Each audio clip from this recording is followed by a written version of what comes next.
Teman-teman, perkenalkan nama saya Rahel Amanda Octaviota Julu dengan NIM 23050076048 dari Prodi Pendidikan Bahasa dan Sastra Indonesia Angkatan 2023 kelas B. Hari ini saya akan menjelaskan tentang kritik sastra antropologi. Secara etimologi, kata antropologi berasal dari bahasa Yunani yaitu anthropos yang berarti manusia dan logos berarti studi ataupun ilmu. Singkatnya, antropologi diartikan sebagai ilmu tentang manusia.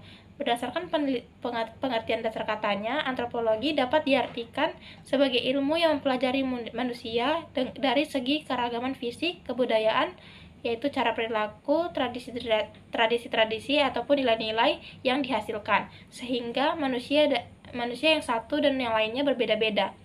Dalam kesatuan arti ini, dapat dikatakan bahwa antropologi sastra merupakan studi kajian sastra yang melihat aspek-aspek kebudayaan manusia yang refleksi dalam karya sastra. Antropologi sastra juga merupakan perpaduan dua bidang ilmu berbeda, yaitu antropologi, khususnya antropologi budaya, dan sastra. Antropologi adalah kajian terhadap kebudayaan manusia secara konkret, sedangkan sastra adalah karya seni di dalamnya yang merefleksikan kebudayaan. Hubungan antropologi dan sastra dalam antropologi sastra adalah dalam artikelnya yang berjudul dari antropologi budaya ke sastra dan sebaliknya.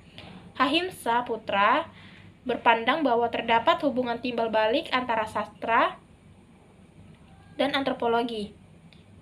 Dari sudut antropologi budaya, kajian sastra sebenarnya telah berparadigma evolusi kebudayaan dan difusi kebudayaan, fungsionalisme dan strukturalisme.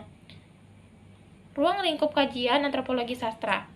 Secara garis besar, penelitian antropologi sastra atau etnografis dipahami dari penggunaan sarana pandangan antropologis ataupun sebaliknya.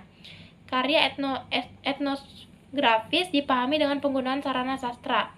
Untuk lebih spesifiknya, kajian atau analisis antropologi sastra menurut Endra Swara perlu mengungkap 5 hal berikut, yaitu yang pertama, kebiasaan-kebiasaan masa lampau yang berulang yang masih dilakukan dalam sebuah karya sastra. Yang kedua, penelitian yang mengungkapkan akar tradisi atau struktur serta kepercayaan seorang penulis yang terpantul dalam karya sastra. Yang ketiga, kajian yang dapat diarahkan pada penikmat sastra etnografis mengapa mereka sangat taat menjalankan peran-peran yang ada dalam karya sastra. Yang keempat, peneliti juga perlu memperhatikan bagaimana proses pewarisan karya sastra tradisional dari waktu ke waktu.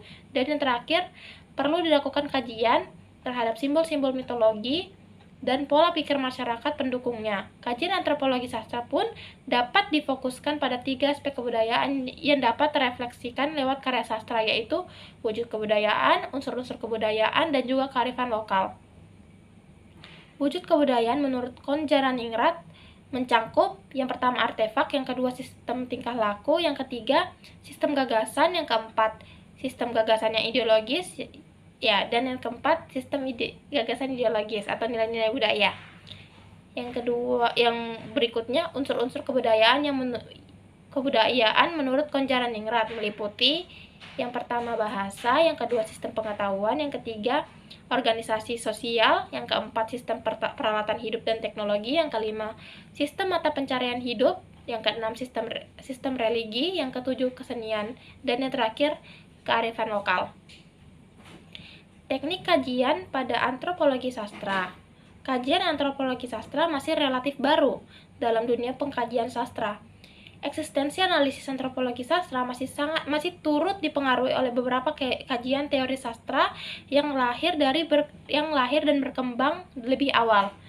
Walaupun demikian, ada beberapa langkah strategis dalam proses analisis antropologi sastra yang sebagaimana dikemukakan oleh Endra Swara. Berikut ini yaitu yang pertama, peneliti pertama-tama harus menentukan terlebih dahulu karya sastra mana yang banyak menampilkan aspek-aspek etnografi. Bahkan kajian hendaknya benar-benar merefleksikan menampakkan kehidupan tradisi yang lebih melingkar di hati pemiliknya. Yang kedua, teliti adalah yang teliti adalah persoalan pemikiran gagasan, filsafah, dan premis-premis masyarakat yang terpantul dalam karya sastra. Berbagai mitos dan legenda, dongeng, serta hal-hal gaib juga sangat diperhatikan oleh peneliti. Yang ketiga, perlu diperhatikannya struktur cerita, sehingga akan diketahui kekuatan apa yang mendorong pembaca meyakini karya sastra tersebut. Dan yang terakhir, analisis yang ditunjukkan pada simbol-simbol ritual serta hal-hal tradisi yang mewarnai masyarakat dalam karya sastra itu. Sekian materi yang bisa saya jelaskan, kurang lebihnya mohon dimaafkan. Sekian dan terima kasih. Dadah.